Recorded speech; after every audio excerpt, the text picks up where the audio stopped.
cherchez une école de référence pour une double formation universitaire et professionnelle de qualité? Voici l'opportunité à ne pas rater. L'École supérieure d'administration, d'économie, de journalisme et des métiers de l'audiovisuel ESAE vous offre des programmes d'enseignement en licence et en master orientés vers l'emploi qui font d'elle une référence à travers les filières de l'administration générale et territoriale, l'administration du travail et de la sécurité sociale, droit, diplomatie et relations internationales, administration hospitalière, universitaire et intendance, journalisme et métiers de l'audiovisuel et toutes les filières des sciences de gestion. Une seule adresse, www.esae.bj. Rendez-vous dès maintenant sur nos campus ESAE Bedjromende au numéro 90 93 65 21 ou au numéro 98 98 14 00. Paracourt sur le numéro 52 46 12 12. Aboumey-Calavi au numéro 52 88 44 44. Akpata au numéro 52 88 33 33. ESAE, l'excellence a un nom.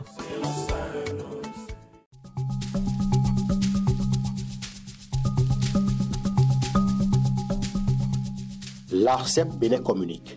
Chers abonnés des réseaux de téléphonie, l'ARCEP Bénin vous informe qu'à partir du 30 novembre 2024, les numéros de téléphone au Bénin passeront de 8 à 10 chiffres. Pour compter de cette date, vous êtes invité à observer les comportements ci-après. Pour tout usage, précédez de 01 le numéro habituel quel que soit le réseau. Mettre à jour les numéros associés à tous vos comptes sur les plateformes et tout support de communication. L'ARCEP Bénin vous rassure que ce changement n'entraîne aucun frais à payer par les abonnés. Vous pouvez mettre à jour automatiquement votre répertoire téléphonique à l'aide des applications gratuites disponibles en téléchargement sur les plateformes.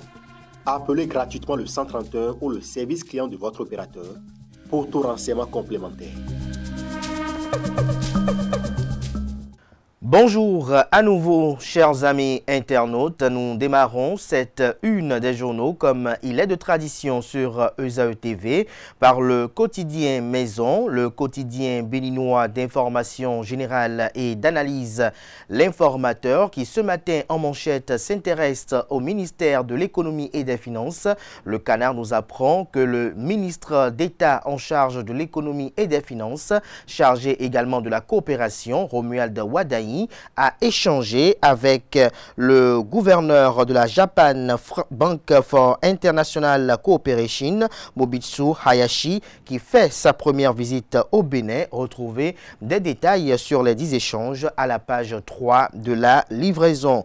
Union des CES francophones, Conrad Gbagidi est le vice-président. Mairie de Sinandé, la RMP, l'autorité de régulation des marchés publics ordonne la suspension de Ulysse Yaovi. Ce qui lui est reproché est à découvrir à la page 6 de la livraison de ce matin. On lit à l'oreille droite journal École, diplomatie.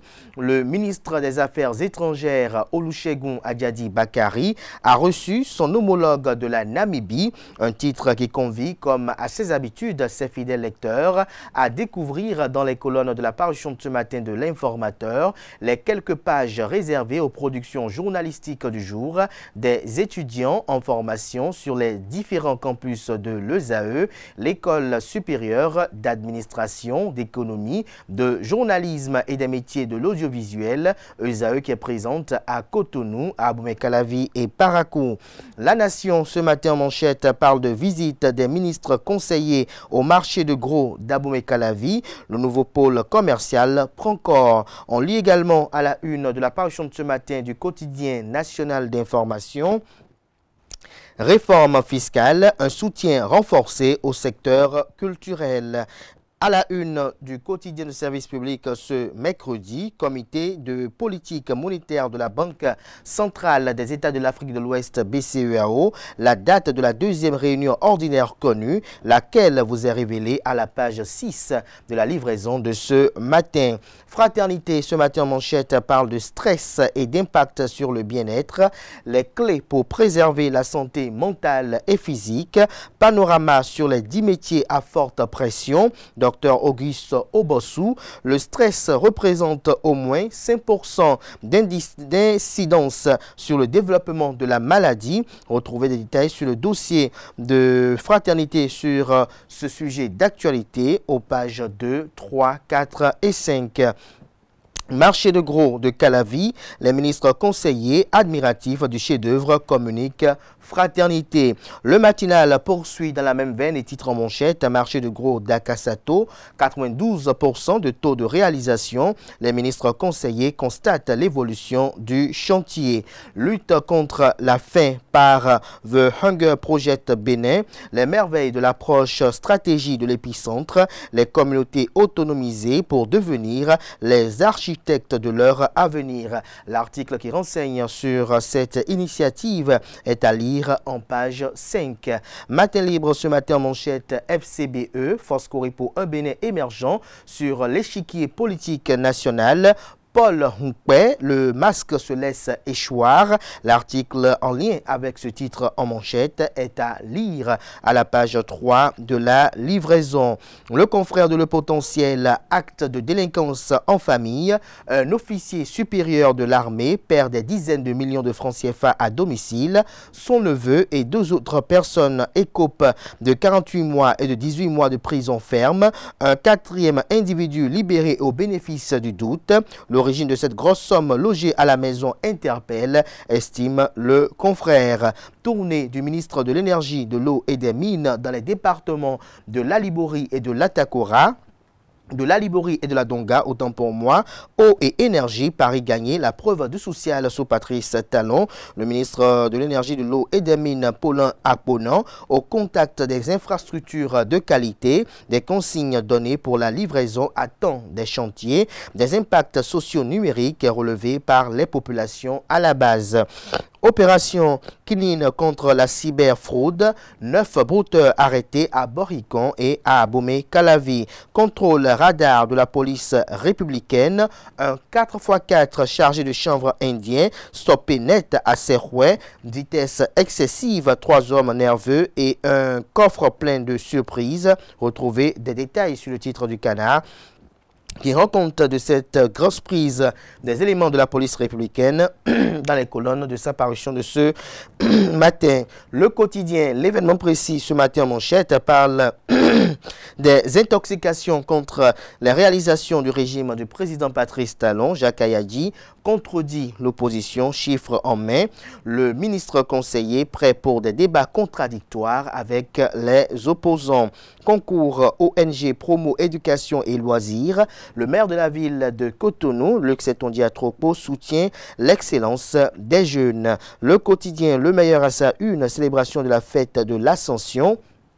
La journée de demain jeudi 29 mai 2025, déclarée férié, chômé et payé sur l'ensemble du territoire national. Le progrès ce matin en manchette, coopération bilatérale Japon-Bénin, des opportunités d'investissement en cours. Retrouvez des détails à la page 3 de la livraison de ce matin. Le Figaro national, attaque perfide contre le président du parti politique Union progressiste Le Renouveau, qui en veut autant à Joseph Djogbenou, s'interroge le Canard. Le Canard rappelle qu'à l'approche de l'échéance présidentielle de 2026, le climat politique béninois se tend progressivement. Et parmi les figures les plus en vue, le président du parti politique Union progressiste Le Renouveau, le professeur Joseph Ifame Djogbenou, ancien président de la Cour constitutionnelle du Bénin, se trouve au centre d'une série d'attaques jugées malveillantes et déstabilisatrice.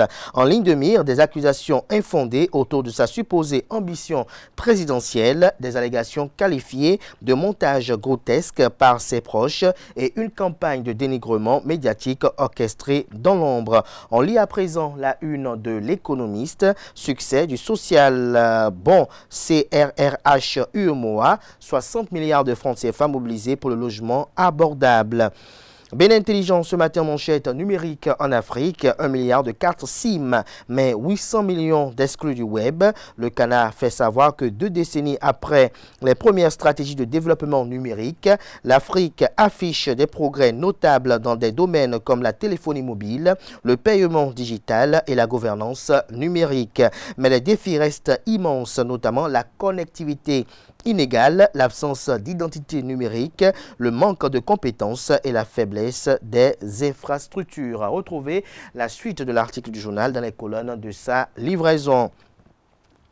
La Nouvelle Tribune ce matin avec une interrogation, gouvernance au sommet de l'État. Quel bilan pour le leasing, s'interroge le confrère. La presse du jour, élection présidentielle de 2026 au Bénin, le 14 octobre pour connaître les candidats. On lit également à la une du quotidien La Presse du jour de ce matin, présent à l'exposition universelle d'Osaka 2025, le Bénin anime un programme d'échange et d'animation culturelle vers le renforcement des liens culturels avec la ville de Higashi, Osaka. Le confrère de Le Canard du Nord ce matin à sa une, exploit de la CNIN, autant pour moi, exploit de la CNIN, le Centre national d'investigation numérique pour dire simplement, 9 cybercriminels arrêtés à Boïcon et à Bomé-Calavi. Le confrère de la matinée, hommage à 2 pionniers de l'aviation militaire béninoise, le général Bertin Bada et le colonel Camille Michaud-Djehoun. Retrouvez des détails sur ces 2 figures emblématiques dont le professionnalisme a permis à notre armée de l'air de s'inscrire dans la grande aventure du sport national. L'emblème du jour ce matin en manchette, transition sereine en vue du Bénin. Patrice Talon reste fidèle à sa parole, fait observer le confrère. Le quotidien L'Observateur ce matin à sa une, coopération économique bénino-japonaise. Le gouverneur de la GBIC en visite à Cotonou. Criette, cours de répression des infractions économiques et du terrorisme Criette.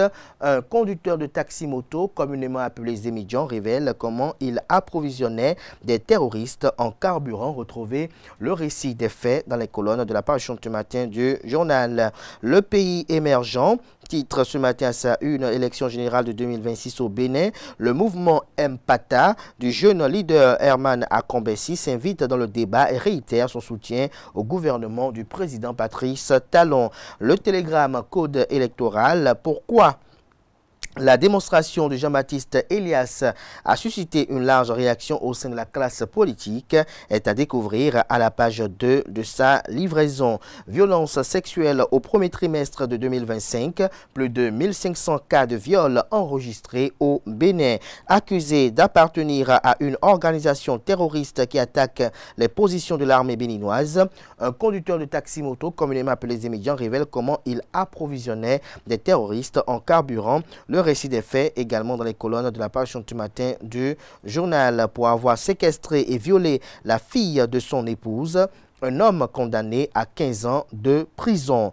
Le quotidien Décryptage Info ce matin, diplomatie économique et investissement. Le gouverneur de la Japan Bank for International Cooperation en visite au Bénin, rencontre stratégique avec le ministre d'État en charge de l'économie et des finances, chargé également de la coopération, Romuald Wadaï. Le leader du jour ce matin à sa une, journée mondiale de l'hygiène menstruelle, Christelle Houdonbo Alioza appelle à briser le silence. La relève info, crise sociopolitique au Tchad, Albert Paimi Padake exige la libération immédiate de Succès Masra. Retrouvez des détails sur le titre du Canard dans les colonnes de sa livraison. Sénégal, gestion du fonds Covid. 3 ministres dont la belle-sœur du président Macky Sall écrouée. Une épée de Damoclès suspendue sur d'autres régimes africains, estime le confrère. Ce sera tout pour la une des journaux. Merci de votre attention.